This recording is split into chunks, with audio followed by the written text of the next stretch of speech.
Hello, everybody. It's that time of the year. It is March. It is time to expect the madness. This is the College Hoop Show, and today I'm going to be breaking down every single matchup from me directly to you on your screen in your home where you can take it and do whatever you want with this information. I'm not telling you what to pick, who to pick, but I have a guaranteed strategy that will help you win your bracket pool and make some money off your friends.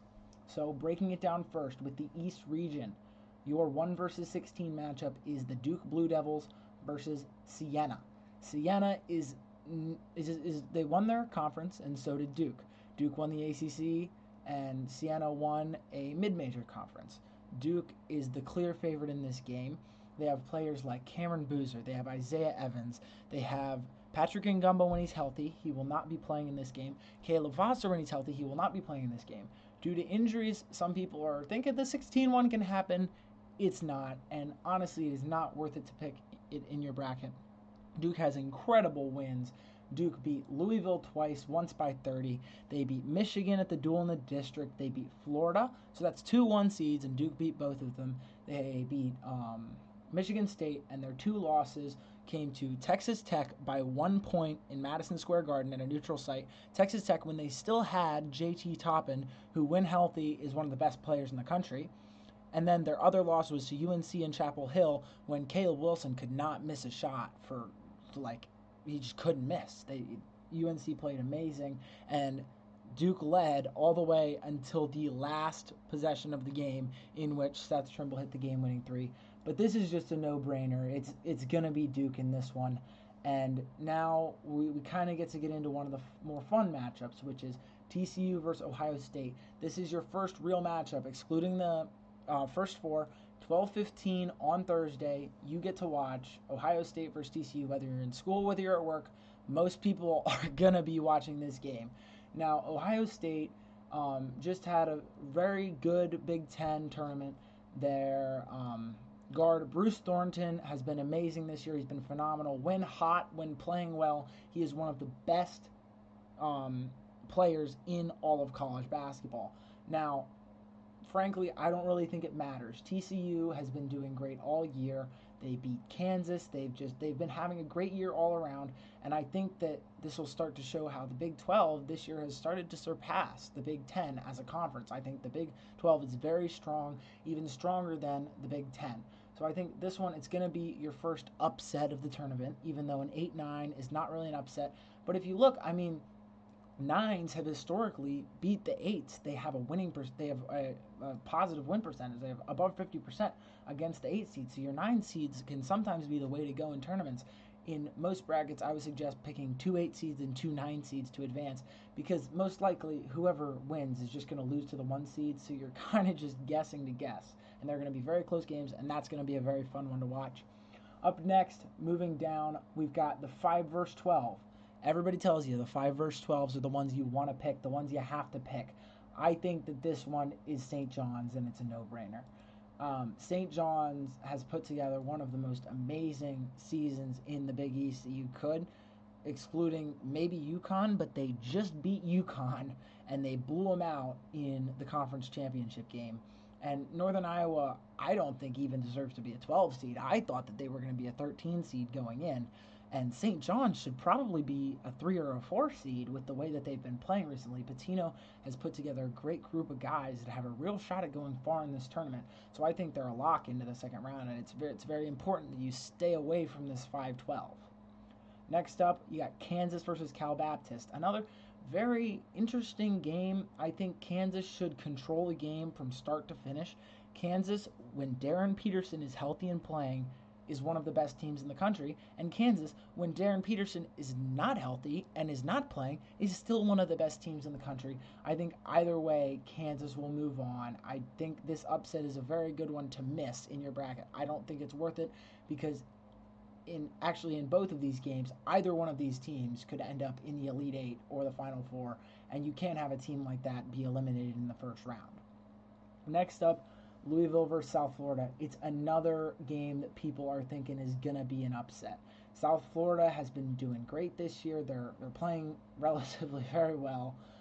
And Louisville, after starting the year ranked very highly, has kind of dropped off a little bit.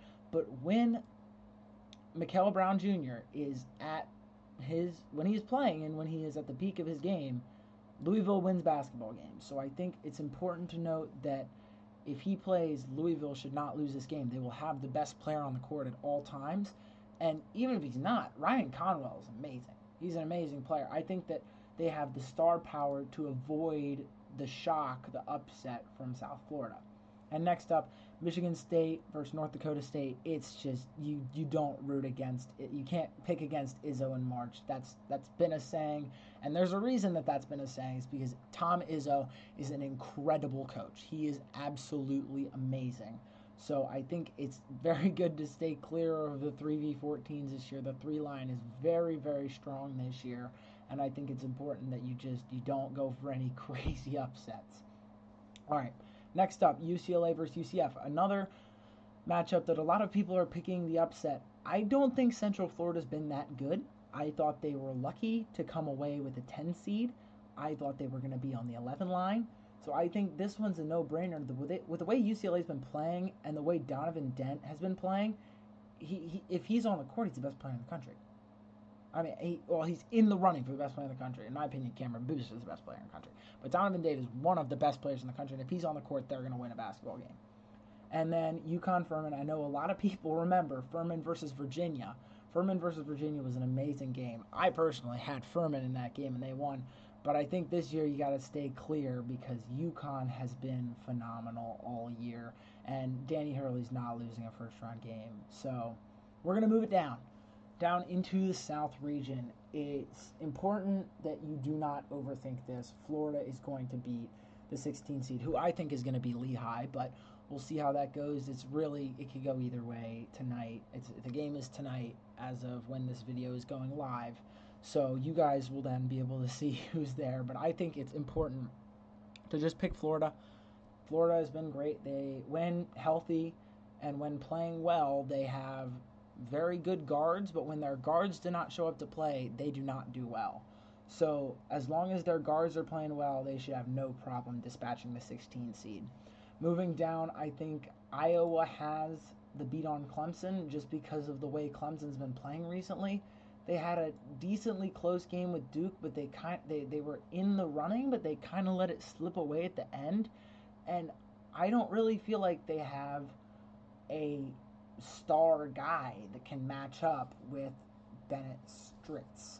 I really don't think they do, and despite being a very deep team, I think this is another 8-9 where you're going to have to go with the lower seed just because of how they've been playing as of recently. And moving down, you got your 5-12, the McNeese State Cowboys. I don't think it's smart to pick McNeese this year. Vanderbilt, again, these fives, I mean, they probably deserved a 4 seed after the way they played. They beat Florida in the SEC tournament. They've been playing absolutely amazing as of recently, and I don't see them being upset by a McNeese team that, yes, does have some tournament experience, but I think Vandy is the way to go. I think there are some very appealing 5-12 matchups later in the bracket. I don't think this is the one to pick, and the same can be said with the Nebraska-Troy game. Nebraska is playing for so much. This is their first chance, or this is a chance to win their first NCAA tournament game, and they've been so good this year. At one point being on the 2 line, they kind of let it slip a little bit, and they're bringing it back, but they've been so good this year. I think that this is the year they finally do it and get an NCAA tournament win. Moving down, it's North Carolina versus VCU. Again, a lot of people, as you can see, like VCU in this game, and I see the appeal, but because Caleb Wilson is obviously not playing, but I really don't see a way that they can, like, even without Caleb Wilson, you still have Trimble, you still have Visar. I really don't think there's a way VCU can do it. If they do, props to them, because whoever's winning this game is going to get blown out by Illinois. So I don't really think it matters that much. Illinois has been so good this year, and despite Penn having TJ Power, who I love so much as a player, he played for Duke. He didn't get enough minutes. He was a 3-point spot shooter the entire year, and then he transferred to Virginia, where again he just didn't get playing time, and now he's finally getting playing time. He dropped 44 points. So I think they can give them a little scare in the first, but I think Illinois should be able to pull away. Keaton Wagler is ridiculous. He's amazing. So I don't see a way Illinois loses that first round game, despite the appeal of the Ivy always coming through. Up next, you got your St. Mary's versus Texas A&M, and this is where I see a stronger Texas A&M team just dominating a weak St. Mary's from a weak Mountain West or a weak West Coast Conference this year. I really don't think that the West Coast Conference has been all that. You beat Gonzaga, whoop-de-doo. You beat Gonzaga every year. You guys always split, and I mean, I think Texas A&M, they're the, I mean, St. Mary's hasn't played a team like Texas A&M yet. Texas A&M at one point this year was the number one team in the SEC. So I think Texas A&M has this one, and I think they're gonna lead start to finish. I don't see a way St. Mary's even leads this game with the way Texas A&M has been this year. And I think they have something to prove coming in as a 10 seed, despite the fact that they were sitting atop the SEC for a while. And then, I mean, you can't go against Houston. Houston has been one of the most, or in the last 5 years, has historically been one of the best teams in the tournament every single year. Sweet 16, I think it's what now, 5 years straight that they were at least in the Sweet 16. Been in the Final Four a couple times. Is this year they finally get it done? Might be. Well, we're going to move on to the West region for these rounds of 64 games. And it's Arizona versus Long Island University. And despite how fun Long Island University is to watch, you can't bet against Arizona. Tommy Lloyd has been so amazing this year coaching these guys. They got Koa Pete. They got Jaden Bradley. He hit that amazing game winner against Iowa State. I mean, these guys have been awesome this year. And they were sitting at the number one for the longest time. They took 2 back-to-back losses, which really hurt their like standpoint. But I mean, they have a lot of very high tier wins, as you can see. That I think they were tied for the most quad 1 wins this year with Duke. So I think Arizona is one of the best teams in this tournament, and there's no way they lose to Long Island. And moving down, it's another one of these very interesting 8-9 games. I mean, when you got Villanova and Utah State, they both did not play in the strongest conferences. The Mountain West, in my opinion, was not good this year. The Big East was also not good this year. I think this is one where you have to trust the more winning program, which would be Villanova, in that they know how to raise winners. They have national championships in the last 10 years, and I think that's where you're going to have to go. And, I mean, we can't pick all 9 seeds. You got to get some 8 seeds because 9 seeds aren't going to sweep them. So, moving down, it's your 5-12. Everybody loves the 5-12, and everybody loves High Point this year. They've got a guy shooting like 50% from 3, and everyone's like, he's the next Jack Golke. He's not. They're going to run into a train in Wisconsin who beat Michigan, who almost beat Michigan again in the Big Ten tournament. This Wisconsin team has been phenomenal this year, and I think that they really have a shot to do some damage in March if it wasn't for the fact that sitting right below them, you have Arkansas, and you have John Calipari and Acuff. I mean, they've been phenomenal. Again, I know everybody loves these upsets, but I just don't see a way Arkansas loses this game. Arkansas has been so dominant this year, and it's just not really feasible. Now, this is where it gets interesting. BYU versus the winner of Texas and NC State. Texas should demolish NC State, and BYU without Richie Saunders, I think Texas has a chance. And I think this is where we pick our first really big upset, in my opinion, in this bracket, because Texas can get so hot, and when BYU it's just DeMonsta, if he's not having a good night, Texas can blow him out. I would even say that. They had a very strong schedule. They've played a lot of very tough teams this year. I mean, they played the season opener to Duke. That's a tough game. They did not do terrible in the SEC. They did pretty okay. They went like 18-14. So I think this is your chance to pick an upset because even if BYU wins, I don't think they're getting past Gonzaga the next round without Richie Saunders. So in the next round, I think it's got to be Gonzaga. As much as I hate how they've played this year, I mean, they lost by 40 to Michigan. and they lost to St. Mary's, and they lost to Portland. I, you, I don't like picking them in March, but Kennesaw State has also been not good this year, and I don't think they deserve the spot that they got in this tournament. So I think that you're gonna have to pick Gonzaga, unfortunately. And then in the next game is Miami and Missouri. This is a pretty hard game to pick. I really like Jay Lucas, the coach of Miami. I think he's done a phenomenal job turning their program around. So I think you go with him because he's going to be hungry to get that first March Madness win as a head coach. And then coming down, as much as you'd love to say that Purdue does it again, and after winning the Big Ten, chokes it all away to Queens, who, as of right now, are not going to be a school next year. They are merging with Elon, so this is it. They're playing with house money. As much as you'd love to pick Queens, Purdue has been so amazing as of late, and I think you're going to have to stick with them with how they've been playing. And then moving down to the Midwest, you've got Michigan over whoever wins this game. As much as you'd love to say UMBC can take them, they can't. UMBC should win that playing game, but I don't see a way that they then win against Michigan. Michigan has been phenomenal this year. Yaxel Lenenberg is amazing. They took a loss to Wisconsin. That was their first loss of the year. It was early. It was like 91-87. It was a shootout, and they lost to Duke. I mean, they're a really good team. You can't bet against them this March. Moving down, Georgia St. Louis. In my opinion, Georgia wins this game by 30 points. St. Louis, I mean, have they done something worth our time? They went 28-5. I mean, I think Georgia should wipe the floor with them. Georgia was at one point a top 25 team this year. They should not lose this game. Moving down, this is it, guys. This is your 5-12 that I think is the most likely this March. This is the one I'm picking in my bracket because, I mean, Texas Tech is so injury-riddled. Without JT Toppin, are they really built for March? I don't think so. And I love Akron this year. In my opinion, they were better than Miami of Ohio, even though Miami of Ohio was undefeated in the regular season. They beat them by like 4 or 5 points in Miami of Ohio, not in Akron. If that game's in Akron, that's a completely different game. So I really think Akron has a shot to do some damage, and I think they will beat Texas Tech.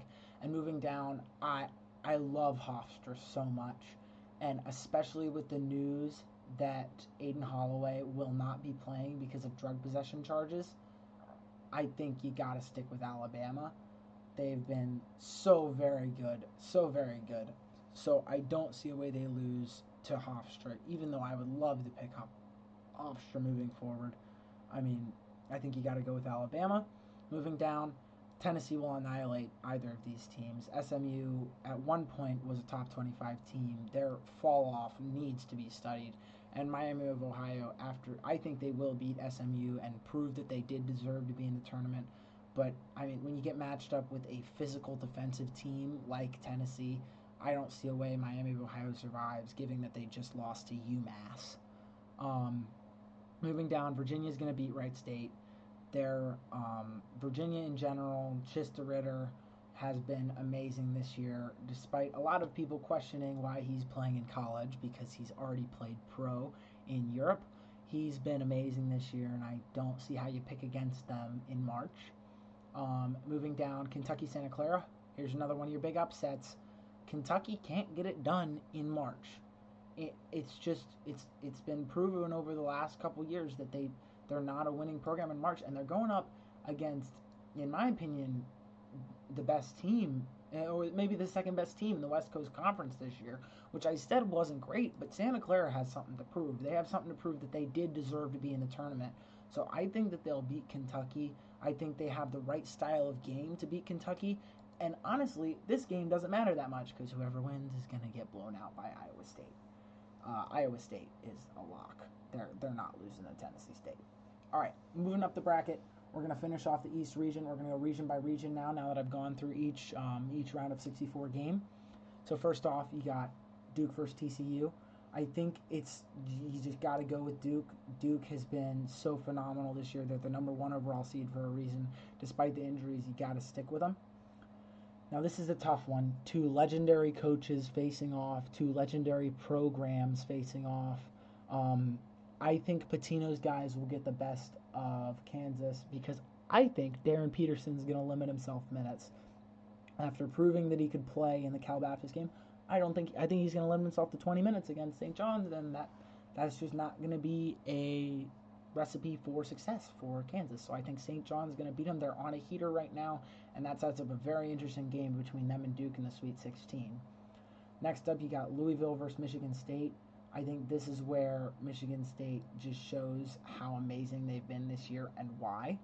And Louisville, who has had a decent year and just got through a very tough South Florida team, I think Michigan State is going to shoot the lights out. Jeremy Fears is going to play great, and I think Cohen Carr is going to throw down something crazy on Louisville, and there's going to be no coming back for that one for Pat Kelsey and the Cardinals. Moving down, you got UCLA UConn. I think this is the clearest UConn pick you could have, despite how good UCLA has been. Dan Hurley, he did not go to the Sweet 16 last year. He hated that. He hated losing to Florida, despite losing to despite losing to who ended up being the national champions. He was pissed. Yeah, I mean, after the game, he wanted to die. So I think you got to go with UConn over UCLA, despite how you should take a 7-2 statistically. I don't think that's going to happen this year. Moving on, you got Duke St. John's. I mean, this is going to be quite the game, but I think Duke's going to get it done because as of the Sweet 16, they're hoping to have Ngumba back. And if they have Patrick Ngumba the second, I think. If they have Patrick Ngumba the second, they're going to win because he has been so dominant this year. And even with Malik Brown stepping in, it's not only shown how much of a difference he makes on the court, because they've played in a lot closer games without him than they did with him. But I really think that Duke has the perfect build for March this year. They are much better than they have been in years past, in my opinion. They are more tournament ready than they've ever been. So I think that really you've got to go with Duke to at least get to the Elite Eight this year, where I think you're going to see an amazing matchup of two amazing teams who already played this season in Michigan State and Duke. Michigan State should get the best of UConn just because of UConn's unproven success against top-tier teams this year. I mean, you lost to Arizona. Okay, you lost to Arizona. You lost to St. John's. And you lost to, you lost to, it was Providence or lost to somebody not good. So I really think that UConn is going to get to the Sweet 16, but I think that's where their run's going to end. And then for the winner of the East region, I think it's got to be Duke. Duke has been phenomenal this year, and I think they're going to be one of the one seeds that ends up going through to the Final Four. They have been absolutely amazing. Cameron Boozer is going to put on an absolute show against Michigan State, just like he did back in end of November. Moving down, you've got your South region. I will be telling you who I believe is going to win the South region. I definitely believe that Florida will win against Iowa. I think that is proven. I think Florida is just going to be the better team throughout. And I think it's going to set up a very interesting matchup, as in the Sweet 16, they will play Vanderbilt. I think this is where Nebraska's kind of crazy run this year will end. Vanderbilt has been amazing. They have been phenomenal this year, and they just beat Florida. So that's going to set up a very interesting matchup in the Sweet 16. Moving down, I already said, Illinois is going to knock the socks off of North Carolina without Caleb Wilson. I think that North Carolina will lose this game by 20 points. And I'm a Duke fan, so I'm probably a little biased, but I definitely think North Carolina is going to lose this game. And then moving down, as much as you love to take Texas A&M, I really think Houston has just been so phenomenal this year that you're going to have to take Houston going to at least the Sweet 16, if not even further. So moving down, I think it's going to happen again. I think Vanderbilt has the recipe to beat Florida. They did it once this year. I think they're going to end up doing it twice. giving us our first one seed eliminated in the Florida Gators. And then moving down, Illinois-Houston. This is going to be a great game, but I think Houston will possess the ability to slow Illinois' amazing scoring game down, and they're going to be the best defensive team that Illinois has faced all season, and for that reason, I think they're going to beat Illinois. And then moving up in your South Region final, it is Houston and Vanderbilt, in which I believe that the University of Houston Cougars will come out of the South Region strong, beating Vanderbilt. I think that Vanderbilt has had a great season. They've just done phenomenal. But I think this is where it's going to come to an end as they face a rolling Houston team to this point. All right, moving up to our West region. You've got Arizona-Villanova. It's best not to overthink this game and just go with Arizona, because Villanova, I said they profited off of a very weak Big East and still only ended up with an 8 seed. So I think Arizona should take care of business in that game. Moving down, Wisconsin-Arkansas.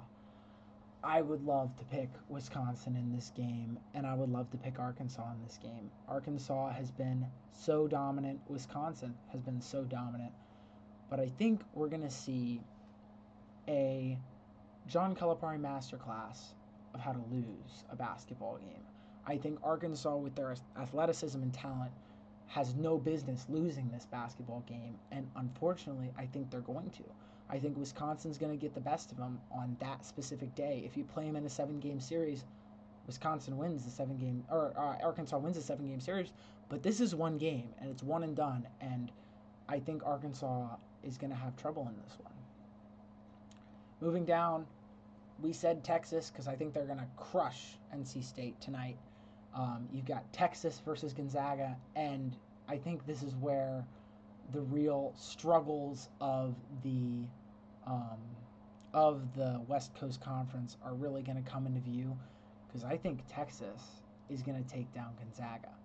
I think Texas can beat Gonzaga just because of how fraudulent their conference was. They're not going to be used to playing strong physical teams like Texas. I mean, that outside of their conference, they played a couple very tough games, but I think Texas is going to really give them, like, the business. And I think that then Texas will play Purdue. Miami got exposed by Virginia by not being able to score with the top-tier teams, and I think that will be an issue. I think we'll see a Braden Smith masterclass, dishing assists to everybody on the team for Purdue. And that brings us to the Sweet 16 in the West region. So you've got Arizona, Wisconsin.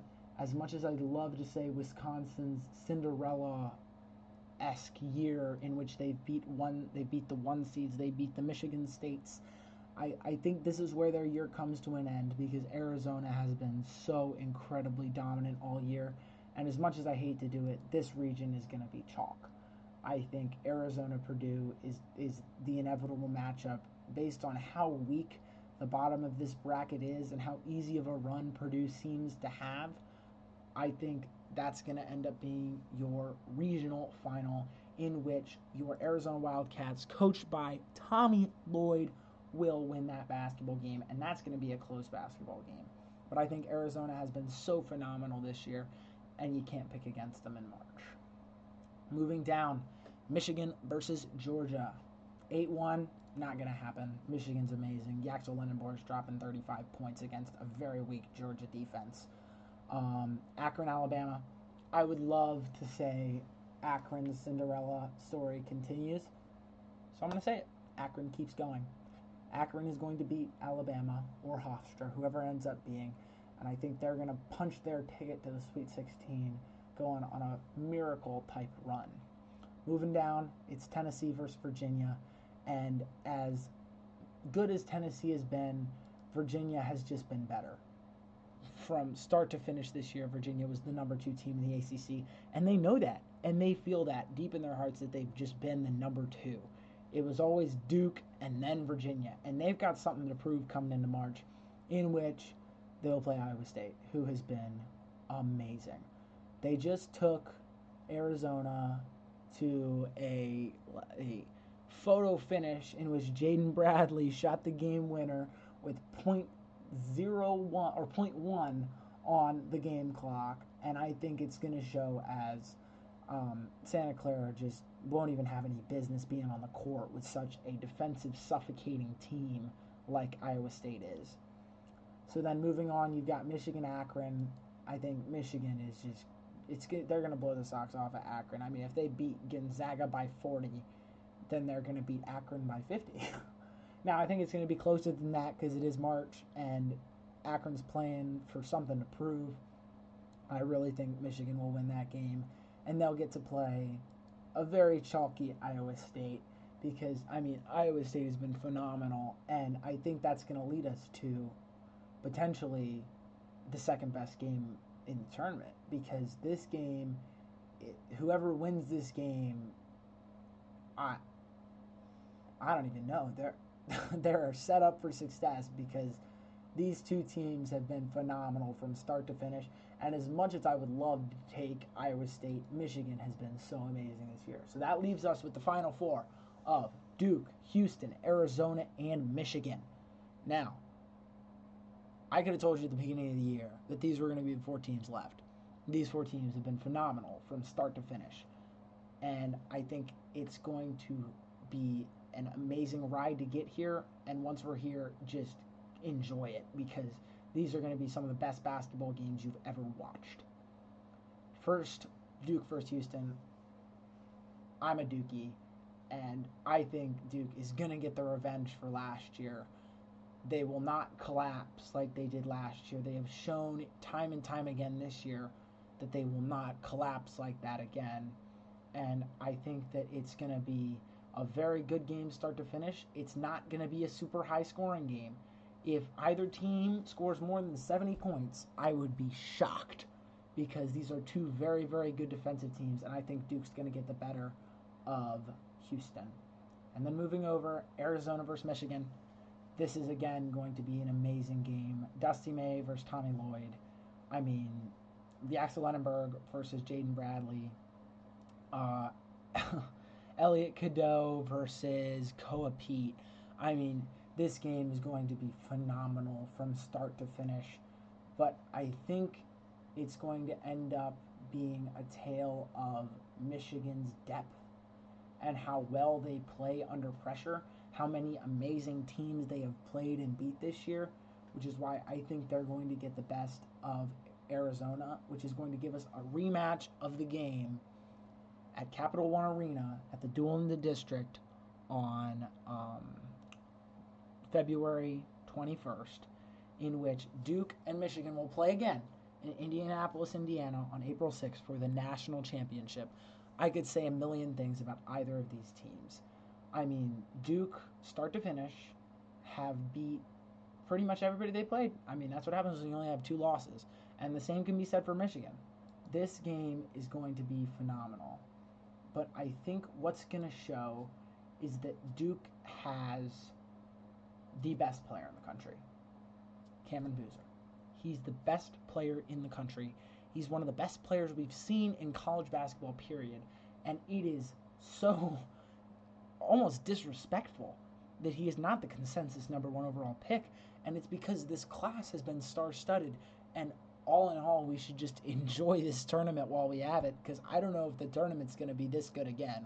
Probably will. I'm just speaking out of how excited I am for this year and to see these teams play in the tournament. So I think that your national champions will be the Duke Blue Devils.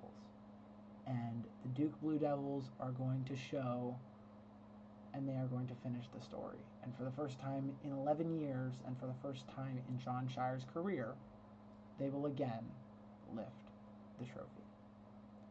Well, those are my picks. That's my bracket. If you guys have any questions, concerns in the comments, anything you guys want to talk over, please let me know.